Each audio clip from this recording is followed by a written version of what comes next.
With the name of Almighty, the most affectionate and merciful. Assalamu alaikum. This is Little IELTS Master Muaaz Tousif, and I am a citizen of Pakistan. So, this is the second lecture of my IELTS writing task 1, and in the previous lecture, we have discussed the report of tabular charts, and today we are going to discuss the remaining data driven diagrams, which is pie chart, bar chart, and line graph. And the pie chart and bar chart are the comparison diagrams. However, the line graph is trendy diagram. So before the report writing of these type of questions, we will look at how to describe trend and how can we make comparisons whenever these figures are given as a question. And in the next lecture, we will be discussing non-data driven diagrams and mixed tasks. So let's start with line graph. So for line graph, we need to discuss the trends that appear between two axes, which is x and y axis. And there are actually four types of trend, which you can mention in your report writing. First one is increasing trend. Second one is decreasing trend. Third one is the constant trend, and the fourth one is constant variation, constant fluctuation between two variables. So these are the four kinds of trend, and if these trends are represented on the provided figure, then you can use these verbs or nouns in your report to mention those trends. Let's say for increasing trend, you can say rise, increase, grow, and if the value of the variable is double, you can use double. If it is triple, triple. You can also use soar, jump, but mostly you use these three verbs: rise, increase, and grow. And if you are using in the past tense, you will use rose, increased, grew, and for present perfect, you can use has risen, has increased, has grown. So, and if you are using these as a noun, then you will say there is a rise in the prices of petrol, there is an increase in the production of wheat, let's say. Similarly, there is a growth in the population of Australia, and similarly, you can use these two. So you will use for a noun there is as a subject. And for decreasing trend, you will say fall, fell, fallen for past and present perfect. Decline, declined, decrease, decreased, drop, dropped. And similarly, if the amount is getting 50%, reducing by 50%, then you will use have, and also for decreasing you can use dive, but mostly you use these for verbs. Similarly, for noun, you will use there is at the beginning. There is a fall, there is a decline, there is a decrease, there is a drop. If the trend is not changing its value, it remains constant, then you will say maintain the same level, remain stable, remain unchanged, or remain constant. And for now, there is no change in the prices of petrol. And for constant variation, you will use fluctuate, the word fluctuate, or you can also use vary, vary. And as a noun, you will use there is a fluctuation in the value of whatever the parameters are given between x and y axis. So this is how you describe trends that appear in line graph. So let's take one example from the past exam. So for the practice one, this is one of the exam taken from Cambridge IELTS book, and there are four lines that are appearing on this graph. And as you start your report writing, you first need to read the statement. The graph below shows the consumption of fish and some different kinds of meat in a European country between 1979 and 2004. So the line graph. Below you will cut this word and shows is converted into represent or illustrate or depicts, or you can also use displays. So the line graph displays the consumption. Consumption can be used as it is, or you can also paraphrase it into the use of consumption, the use of fish and some different kinds of meat. One and two, three, four. You can say four different kind of eatables, four different kinds of meats and meals, four different kinds of meals. You can also say various meals uh, and fish. You can also write the name of all four eatables. The consumption of chicken, beef, lamb, and fish. This is also paraphrasing. In a European country, you can say in a country in Europe or in a particular Western country. In a particular Western country between 1979 and 2000, from 1979 to 2004, or you can also say within 25 years period. So this is how you will paraphrase this. And for summary, you need to look at the figure, provided figure. So here four lines are shown, and you can clearly see that chicken is increasing, beef, lamb, and fish are decreasing. So this is your summary. You can write one sentence for chicken. You can say it is increasing, and at the end of the survey, its amount is highest. Its grams is highest. However, lamb was the most common meal in 1979. However, it dropped. Similarly, lamb and fish dropped during 25 years period. This is your summary. And for body paragraphs, there are four lines, very easy to make two body paragraphs. You can use chicken and fish in one body paragraph, and you will explain their figures at the beginning, at the mid, and at the ending. And similarly for chicken, you will mention the figures at the beginning, at the middle, and its trend.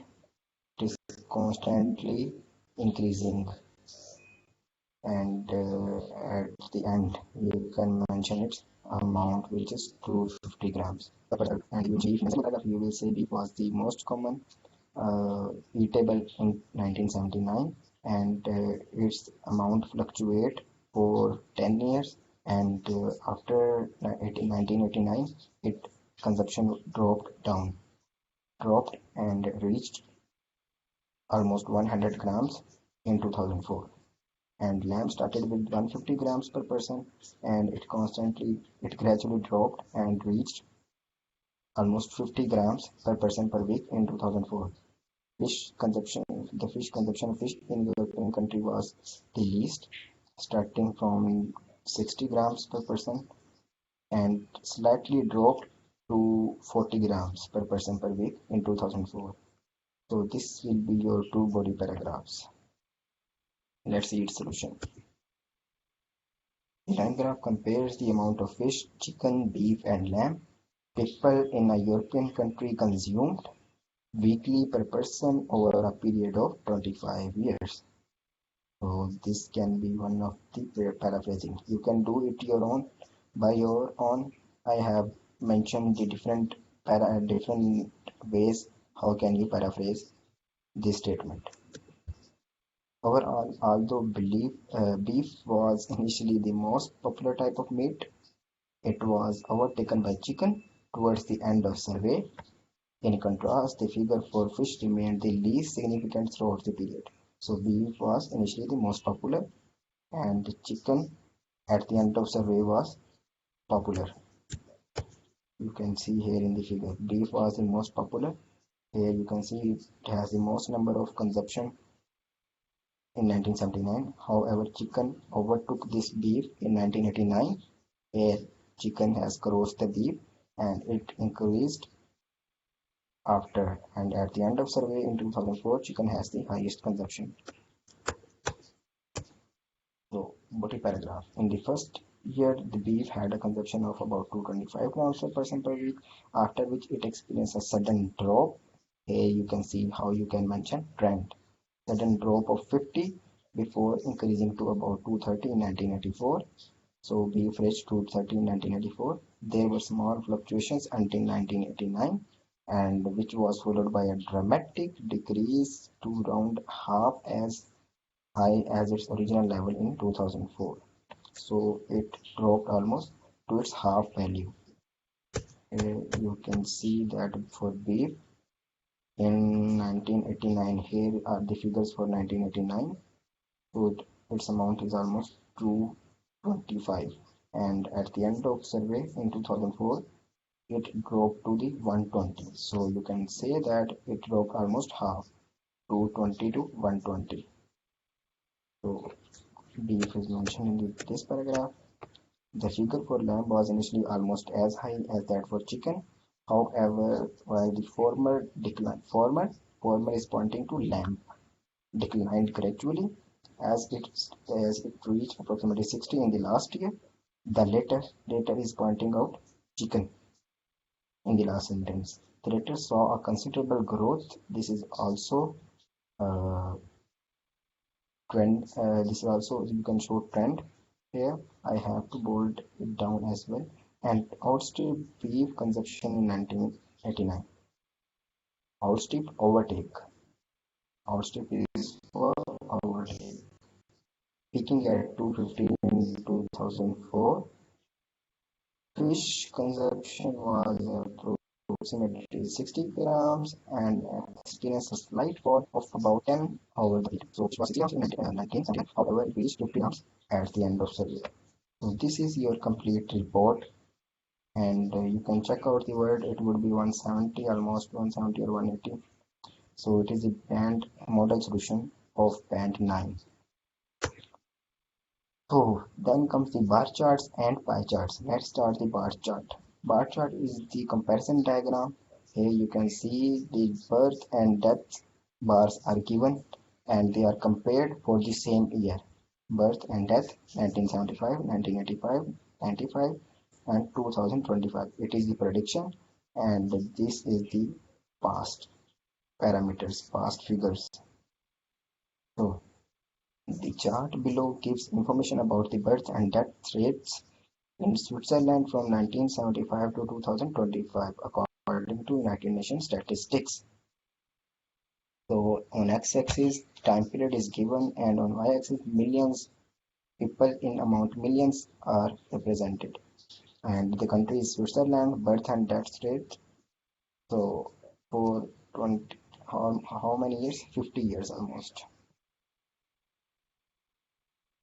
So the bar chart will be replaced with bar chart. Below will be cut, gives, illustrates, represents information, data, statistics, figures, amount.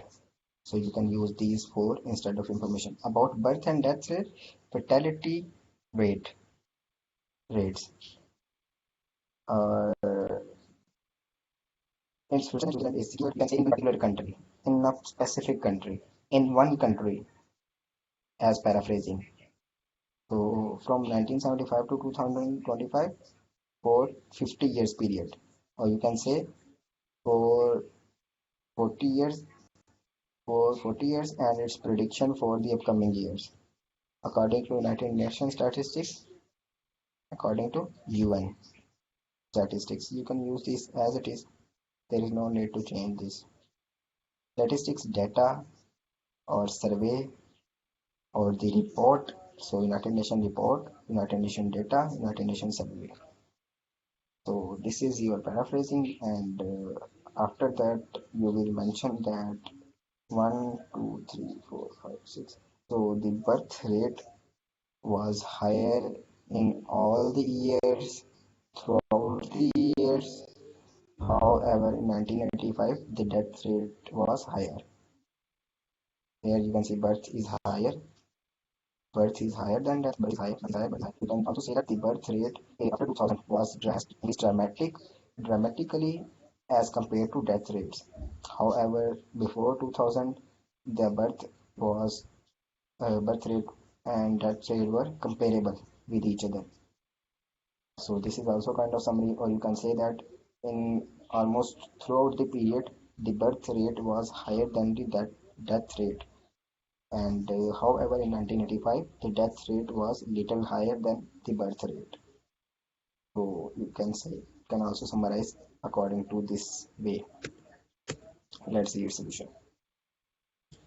The given bar chart provides a comparison of fertility and fatality, birth and death rate in Switzerland. You can also use in one particular country and forecast for those in 2025. Forecast prediction and prediction for those in 2025. So this is your paraphrasing. Then from a general perspective, there is an upward trend in the fatality rate, whereas a fluctuating pattern could be observed in the opposite category over the given period. So there was fluctuation between the birth and death rate throughout the period. And the birth rate was higher almost in all the years. In 1975, the nativity birth rate, similarly fatality rate, nativity rate, birth rate, these are the synonyms, was the higher one at around 125 million, while the mortality rate was lower one with roughly 1 million. From 1975 to 2000, there was an exponential increase in birth rate from around 1.25 million to approximately 2.75 million, which is over double the starting amount. So 1.25 to 2.75, its double is 2.5, and it is more than 2.5. So this is the figures for until 2005, and after 2005, in the next 10-year period, that is from 2005 to 2015, rising speed seems to slow down, and the number is expected to end up with 3.25 million in 2025. On the other hand, the death rate observed an increase from 1975 to 1995. After reaching its peak at 1.5 million, the number of mortalities gradually decreased. Deaths gradually decreased. The projected number in 2025 for this category is roughly 0.75 million. So the projected number is 0.75 almost. You can mark these out at here. This is 0.75 million. However, the birth rate is projected to be 3.25 at the end of 2025. So this is your complete report of bar chart. So you see that you can see that comparison is made between in these two paragraphs between birth and death rate. So similarly, in the other bar charts, you can practice different essays from Cambridge IELTS book, and you can make comparison there as like we have made comparison here. Let's come to the pie chart. This is very important. Between data-driven diagrams, pie chart question mostly appear in IELTS exams, so you need to practice these out more than the other three questions type. So writing task 1, practice 3. The chart below give information about the world, spending and population. Sometimes one pie chart is given, but most of the time more than one pie chart are given. 2, 3, 4. So you must practice these out, and the chart below give information about the world spending and population. So world spendings are there where people spend most of their money, and world population is shown in this pie chart. So you can easily paraphrase this. The given pie charts displays the data about world spendings as comparable with the world population. Similarly, you can paraphrase in other ways. World spending in different items, and which is compared with different countries. You can also paraphrase like that, or you can also mention the world spendings versus world population are mentioned in the provided figures, provided pie charts. So there are multiple ways to paraphrase this statement. You can use the either way. The pie chart compare the proportion of different items in global expenditure. Spending is synonym is same as expenditure, as well as how global population is distributed. Global population, world population. So world and global are the synonyms. Proportion, amount, percentages. Here you can see the percentages are given. So you can use percentage or proportions. Next, you will mention the summary. Overall, the largest proportion of money in the world is used to food, while transport, housing, and clothing are other significant items. Moreover, the population of Asia is responsible for the largest group of humans. Population of Asia. Variation, yes. Asia has more than 50% of population throughout the world, and similarly, food has the most spending, world spendings, and other features, clothing, housing, and transport combined to have 36%. So these are the figures for summary of your report. Then you can mention world spending in one body paragraph and world population in another body paragraph, or in either way you can compare both taking simultaneously in each body paragraph. It can be seen from the first chart. So you can see world spending is mentioned in this paragraph. The most significant amounts are paid for food, almost a quarter of global expenditure, 25%, and transport, almost 20%, while housing also accounts for considerable proportion. The least among the four is spent on clothing, which is 6%, and the remaining 40% is spent on the variety of other items. So this is the way you can report all the features of the first chart, pie chart. And for the second pie chart, it shows that there is a significant difference between the population of Asia and that of other continents, because Asia constitutes of 57% of the world population, since approximately 3 out of 5, 60%. So 3 divided by 5 is 60%. Human beings live in Asia, Europe, and the Americans share similar proportions and together are host to roughly one third. So Europe and America totally make one third, which is 33% of the world population, while the inhabitants of Africa form a mere one tenth, which is 10%. So Africa made 10%, Europe and American make 33%. However, 60% is consisting of Asia. So 60% is almost consisting of Asia. Europe and America form 30%, which is 28%. Africa is one tenth, and others are only 5%. So this is how you can write the report of pie charts. This is also comparison diagram. So this is all from today. We have discussed line graph, bar chart, and pie charts. Pie charts are the most important in the data driven diagrams, and hopefully you like the video. If you have any queries about this lecture, you can mention your questions in the comment section, and please do give feedback in the comment section. If you like the video, subscribe the channel and share it to your friends. So in the next lecture we will be discussing the other remaining diagrams, and we will wind up our writing task 1. So thank you very much. This is all from today. Allah Hafiz.